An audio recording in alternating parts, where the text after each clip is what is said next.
او کسی کو دناو آگر خود دسوژه دشوته او دبه مستک خوالی او لبر هوای برباد به جگوشتن خواه پاک بکه وکی که حافظ دبیجه دفرم خولیا من به هوای دکوه دمن وگوهیزه وکم مروفک جخولیا خواه وگوهیزه خواه او ایدی جگوشت و حستی پیوه تشتکی دنه مبستا جیان خولیبونه تنبونه یعنی جبو اویندار راستقین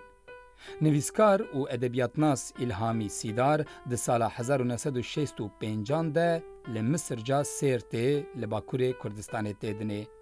دیگلک روزنامه کووار و مالپرین کردی ده گوتارین وی ین جرباندن لیکولین و رخنه ادبیات هاتنه وشاندن جبلی و روماناوی یا بناو تحما خوالیه گلک رومان و هلبستین وی جی هاتنه چاپ کرن.